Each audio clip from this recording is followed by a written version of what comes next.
Howdy, everybody. I'm going to take a break now from the keys and the chords and the tunes. And since you've got four pretty common tunes for like jam session, or four pretty common keys for jam sessions for C, D, A, G. Certainly there are others. But what I'd like to do now is play some tunes that people might sing. So give you some breaks for just classic jam tunes that everybody jams on, from no matter how professional you are to how new you've come to this music.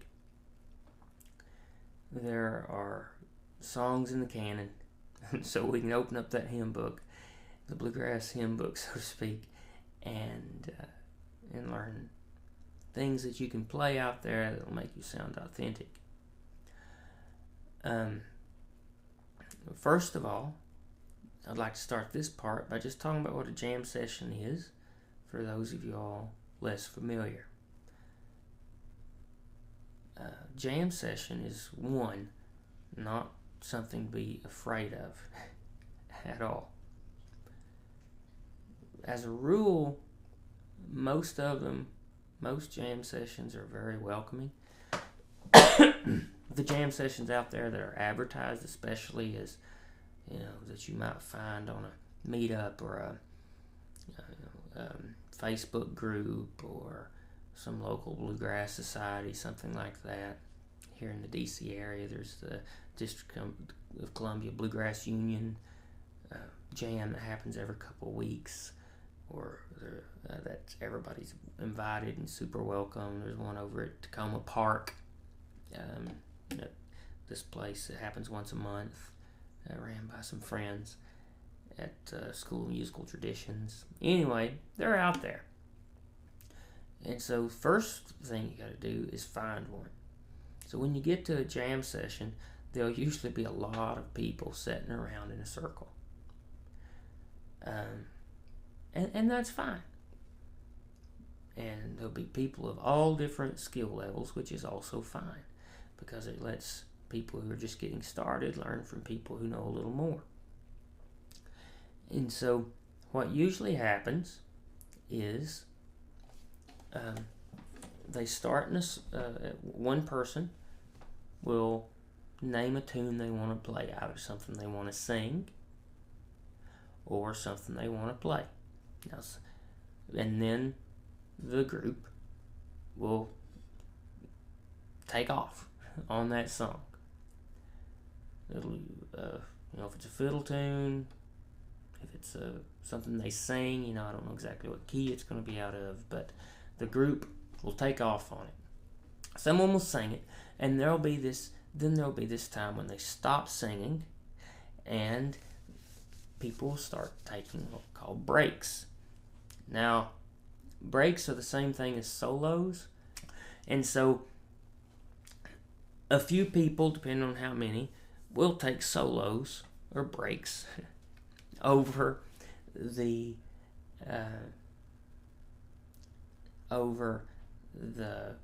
melody and play through the chords, and then at some point the person will start singing again, and then they'll stop singing, and whoever was next in line to keep going around the circle will take another solo. Now, if you don't feel comfortable taking that solo, then don't. Just like say I pass, or just kind of nod your head. You'll see how that's done pretty quickly. The communication is really easy, and it's not really something you can mess up.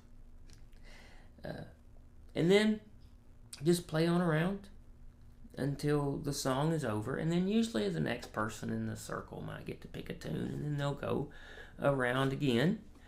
And then if it comes your turn, when it comes your turn, just pick a tune that you want to play and do that. and call it out and pick your key and give it a shot. If it works out, great. If it doesn't, then so be it. That's fine. There's always next time, and it's all about learning and getting better each time. I actually have terrible stage fright and stuff, and so I really understand that feeling of I'm about to forget everything I've ever practiced, and here we go. That happens. But the only way to get over it is, one of the parts of getting over it is just getting out there and giving it a shot and learning what that feels like. Learning about messing up, learning about what it is to find a way to correct yourself. Learning that messing up doesn't end your life. It's not that big a deal. And so that's a general jam session. The other thing I wanted to say here is that a couple things about jam session etiquette. So if you're first of all, a lot of communication in a jam session is just done with eyes or body movement. For instance, if I'm watching, if I'm looking at somebody and they're playing a solo, at the end of their solo, they'll look up. At the end of their break, they'll look up. I guess I'm using solo a lot, ain't I? Never mind. Anyway, at the end of their time, they'll kind of look up. It doesn't have to be much. It's almost like one of those things at an auction. I don't know if you ever watched an auction where or these little subtle signs, just something like that, or a little nod, a little head nod. That's all it is. Might just be a look, head nod, communication, and then it's a way of saying you're up. Or, you'll see the singer, if they want to start singing again, they might step up and just make some body movement to show here I come again. And so you'd lay back, and then that singer might look over at you and say, just much this, and you can either just shake your head, be like, on this one, that's fine, so they go to the next person, or be like, okay, and then go for it.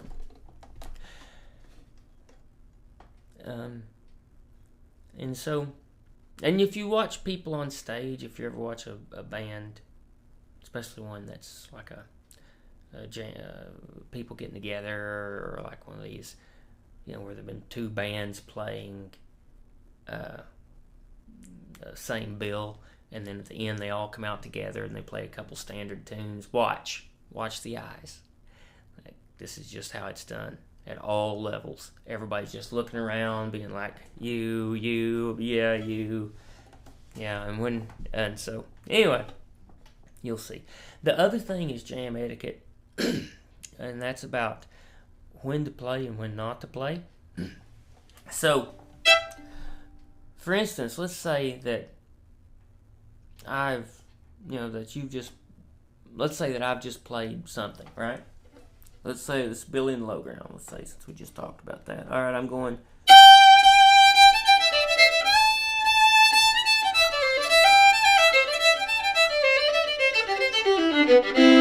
All right, so I just finished up, right? I just finished up my solo, and somebody else starts playing. Now, if I keep going,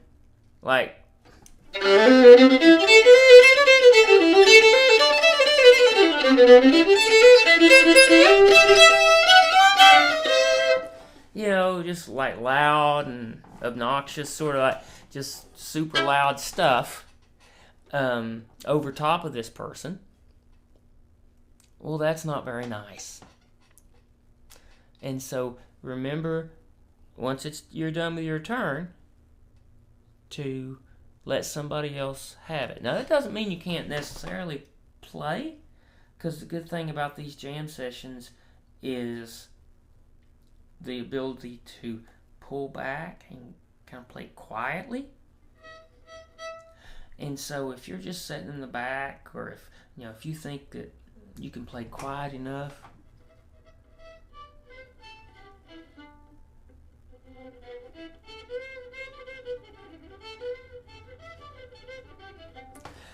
if you can play quiet enough not to disturb other people, that's okay. But the other good thing, though, is just to listen and make sure you're listening. So what can you do while you're listening? Well, you can practice just playing notes and chords. How about that? Because you'll hear that a lot in backup licks. Let's say we're playing Billy and Low Ground, right? So you could just to get your mind used to, like, I'm going to play notes in C. Okay, I'm going to play like the 1, 3, or 5, or C, E, and G. Okay, so we might go, while I'm going, you might just quietly in the background go, and then once it drops down to the A minor, you could drop down to your A note. Just long bow strokes, pulsing, just something soft where you're still kind of exercising your brain, trying to get, say, chord progressions in your mind, but not so loud that someone else thinks it's being, disrespectful. Let's see. Yeah, that's pretty much it. I will be honest, though. So, old fiddler, whenever I started playing, my family and I would go around to jam sessions. And he did say, and sometimes it's unfortunately true, that, sometimes he kind of just warned us in his own unique way that sometimes musicians, can be overly prideful or just not nice. Some people do experience that. Some people at jam sessions can be bossy or whatever. It's usually not the ones that are really good, though. If you pay attention, like the really, really great musicians, at least in this world of folk and stuff, are generally pretty humble about it and blisteringly good. But but if you come across people that are just not nice, it's all right. Don't let that stop you. There'll be people at every jam session. There'll be a lot more nice people that will really cover over anybody if they're obnoxious. That's life. Alrighty, guys. That's jam sessions. There's a lot of, to really just get a feel for it, go look up some jam sessions on YouTube. Go find some videos of people just, jamming in hallways and things, and watch. Look at their eyes, look at the way they communicate. Look at the fact they're having fun. Usually, like, somebody might mess up and they're like, ha ha ha, and laugh it off, or somebody might play something fun and they're like, yeah, man, cool. But jam sessions are very much unspoken form of human communication. And don't forget to throw in a little affirmation there every now and then, because it's fun to help other people be happy when they do something cool. Alrighty. See you guys.